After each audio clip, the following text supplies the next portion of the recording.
All right, we are back, and I was getting some details pressing in with U.S. Army Specialist Troy Yoakum, who is here. And I think we have some pictures of your puppy, Emmy. Welcome this morning. Thank you. It's so good to have you here. Thank you for having me. I love your shirt. It says, "Never Walk Alone." Yes, ma'am. It is you and Emmy. It's the American flag in the background. First of all, what is all of this about? I mean, I called it the Hot Talker Doggone Good.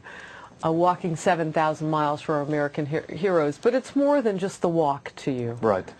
Basically, over a year and a half ago, I was in Iraq on deployment, and my buddy sent me an email, and he had lost his job and lost his house. And him himself is an Iraq War veteran. Mm-hmm. So I thought about what I could do to help him.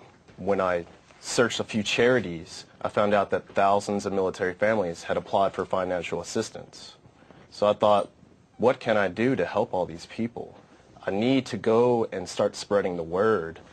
And so when my military career is finished with this deployment, maybe I can go home and do something. I got online and started researching, and I found out that many people had tried to walk across America to raise funds. One in particular named Terry Fox, who ran across Canada. And I thought, wow, this guy's story is so amazing. If I could even be a quarter successful as him, then maybe I can raise some serious cash for these military families who need. Because I don't really think that any veteran should be homeless. No veteran should have to go through that. They've already served our country. They're heroes in many of people's minds, and especially mine. So I wanted to do something extra special to help these people.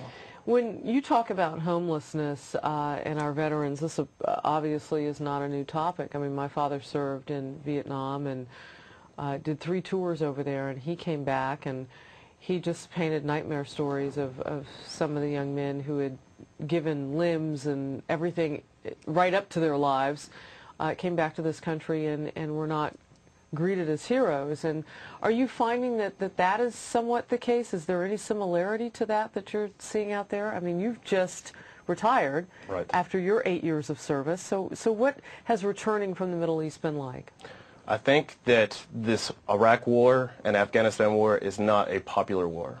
But in comparison to the Vietnam guys, it's they had it really bad. They had rotten eggs thrown at them. It's better now, but it's still really hard for our personnel returning. So what sorts of things do they need? I mean, I know you talk about raising cash, but what else do they need? Well, definitely, we've now set a new record for suicide 2 years in a row. And so I'm very concerned about that. I think that many organizations out there, especially the charities for military people, they try to help with that type of situation. Thing is, it's not every single military person. A lot of them have pride and they don't want to go and seek out that help. Sure. So I think it needs to be brought up to American people that the soldiers are suffering. Whether you like the war or not, you have to support the people that have gone and fought for us. Oh, wow. You know, when you talk about that part of it, I think that's something that people don't consider. And I took notes on what you said. Our returning veterans now have set a new record for suicide. 2 years in a row. 2 years in a row.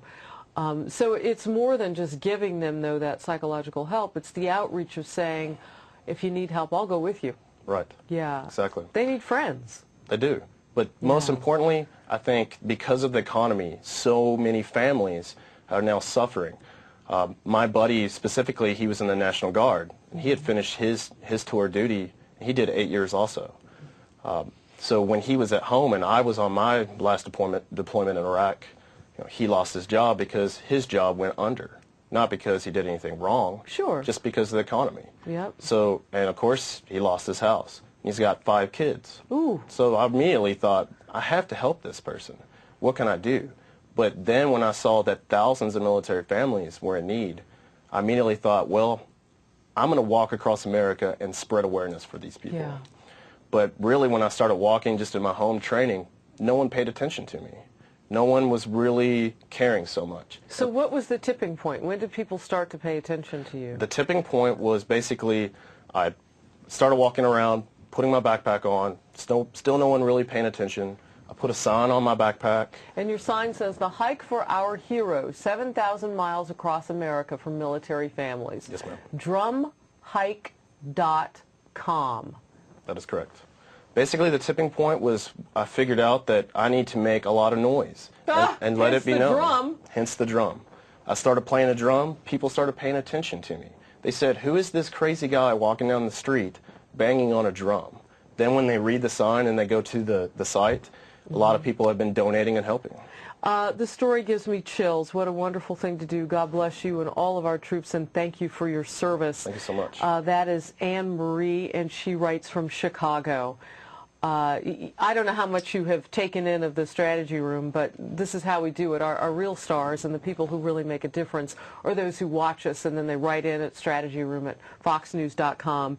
And when guests like yourselves come on, obviously, if you've got a .com, they're already online. So this is a real natural way for people to kind of get involved. And that's really, Troy, what people want to know. I don't think that they ignore you. They just wonder, well, how is it any different than if I see someone standing with a cup and I give $1? But this is different. This is very different. This is, you know, it's not a common or an uncommon story for someone to walk across America. But this time, it's for something that is real important. As an Americans, I think it's our duty to take care of other Americans, and especially the guys and girls that have gone over and fought for our freedom.